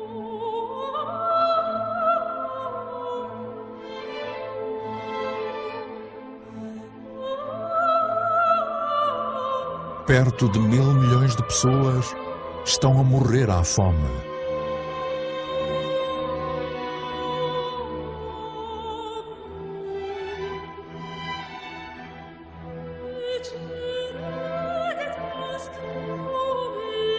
Mais de 50% dos cereais comercializados em todo o mundo são usados para alimentar animais ou para produzir biocombustíveis. –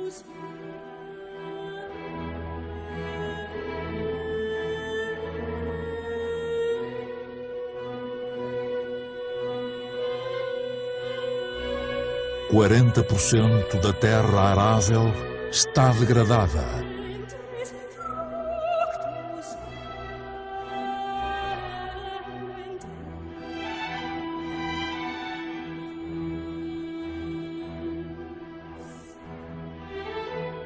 Todos os anos, 13 milhões de hectares de floresta desaparecem.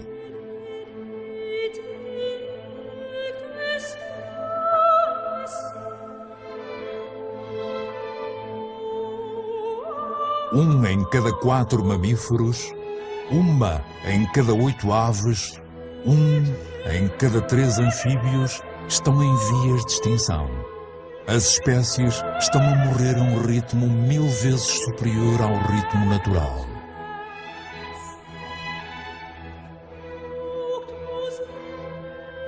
Três quartos das zonas de pesca estão esgotados, reduzidos ou correm esse risco.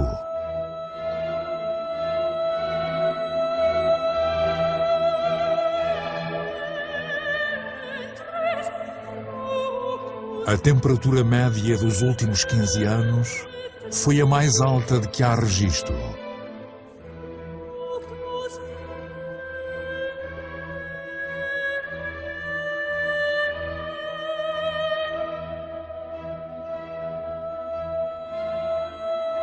A calota de gelo perdeu 40% da sua espessura em 40 anos.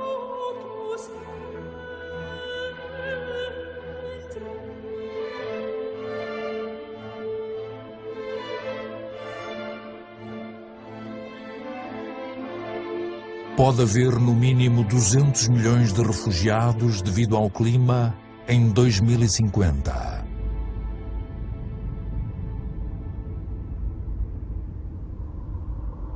O preço das nossas ações é elevado.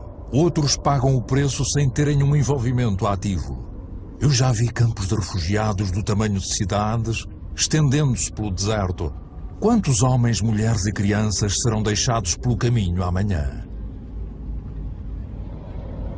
Será que temos sempre de construir muros para quebrar a cadeia da solidariedade humana, separar os povos e proteger a felicidade de uns da miséria dos outros? É tarde demais para ser pessimista. Eu sei que basta um ser humano para derrubar todos os muros. É tarde demais para ser pessimista. Em todo o mundo, 4 em cada 5 crianças frequentam a escola. Nunca a educação chegou a tantos seres humanos. Toda a gente, do mais rico ao mais pobre, pode dar o seu contributo. O Lesoto, um dos países mais pobres do mundo, é proporcionalmente aquele que mais investe na educação do seu povo. O Catar, um dos estados mais ricos do mundo, abriu as suas portas às melhores universidades. A cultura, a educação, a investigação e a inovação são recursos inesgotáveis. Fazendo face à miséria e ao sofrimento, milhões de Yong provam que a solidariedade entre os povos é mais forte do que o terrível egoísmo das nações. No Bangladesh, um homem pensou o impensável e fundou um banco que só empresta aos pobres. Daqui a apenas 30 anos, terá mudado a vida de 150 milhões de pessoas em todo o mundo. A Antártida é um continente com imensos recursos naturais que nenhum país pode reclamar. É uma reserva natural consagrada à paz e à ciência. Um tratado assinado por 49 Estados fez dele um tesouro partilhado por toda a humanidade. É tarde demais para ser pessimista. Os governos tomaram medidas para proteger quase 2% das águas territoriais do mundo. Não é muito, mas é 2 vezes mais do que há 10 anos. Os primeiros parques naturais foram criados há pouco mais de um século. Abrangem mais de 13% dos continentes. Dão origem a espaços onde a atividade humana está em sintonia com a preservação das espécies, solos e paisagens. Esta harmonia entre seres humanos e natureza pode tornar-se a regra e deixar de ser a exceção. Nos Estados Unidos, Nova Iorque apercebeu-se do que a natureza faz por nós. Estas florestas e lagos fornecem toda a água potável de que a cidade necessita. Na Coreia do Sul, as florestas foram devastadas pela guerra. Graças a um programa de reflorestação nacional, estas voltaram a cobrir mais de 65% do país. Mais de 75% do papel são reciclados. A Costa Rica teve de escolher entre a despesa com o exército e a conservação do seu território. Já não tem exército. Prefere dedicar-se à educação, ao ecoturismo e à proteção da sua floresta primitiva. O Gabão é um dos maiores produtores de madeira do mundo. Aplica o método do abate seletivo de árvores, não mais do que uma por cada hectare. As suas florestas são dos recursos económicos mais importantes do planeta, mas é-lhes dado tempo para se regenerarem. Existem programas para garantir a gestão sustentável das florestas. Esses programas devem tornar-se obrigatórios. Para os consumidores e para os produtores, a justiça é uma oportunidade que deve ser aproveitada. Quando o comércio é justo, quando tanto o comprador como o vendedor beneficiam, todos podem prosperar e conseguir um rendimento decente. Como pode haver justiça e igualdade entre pessoas cujas únicas ferramentas são as mãos e aquelas que praticam agricultura com máquinas e subsídios do Estado?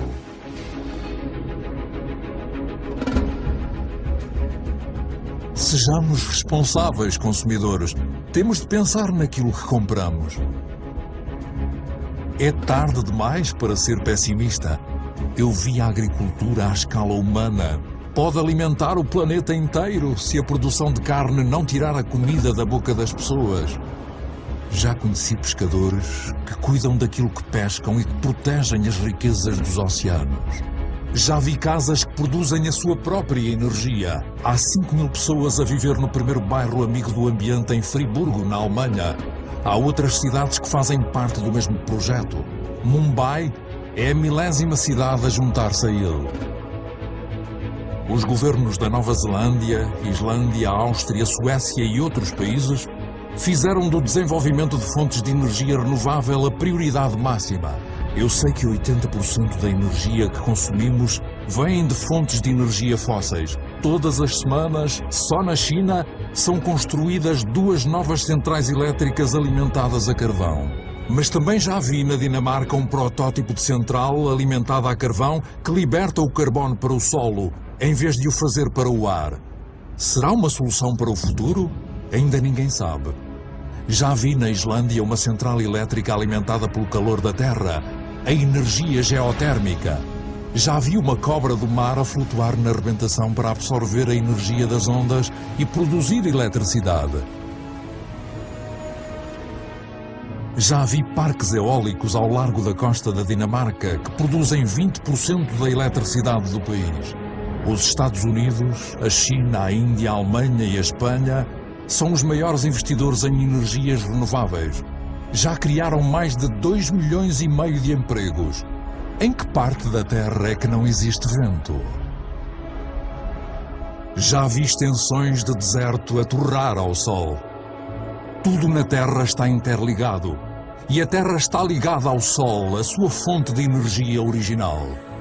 Será que os seres humanos não conseguem imitar as plantas e captar a sua energia? Numa hora, o Sol fornece à Terra a mesma quantidade de energia que é consumida por toda a humanidade num ano. Enquanto a Terra existir, a energia solar será inesgotável. Tudo o que temos de fazer é parar de furar a Terra e começar a olhar para o céu. Tudo o que temos de fazer é aprender a cultivar o Sol. Todas estas experiências são apenas exemplos, mas são testemunhos de uma nova consciência. São os indicadores de uma nova aventura humana baseada na moderação, na inteligência e na partilha.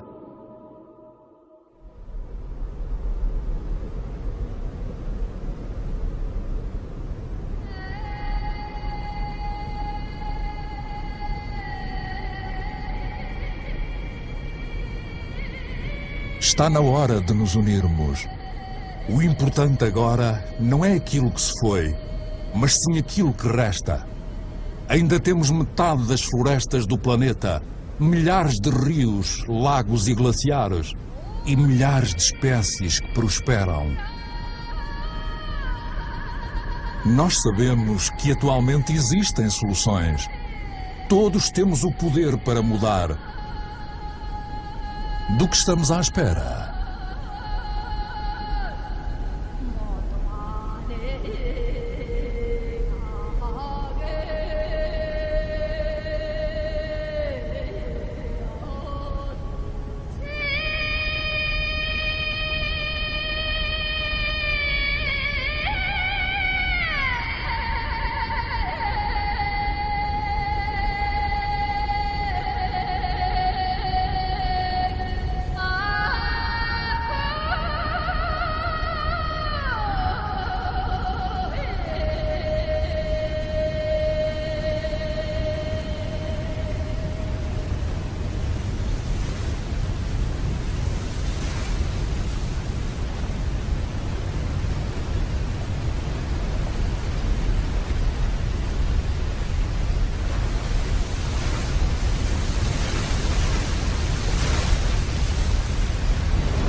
cabe-nos a nós escrever o que vem a seguir.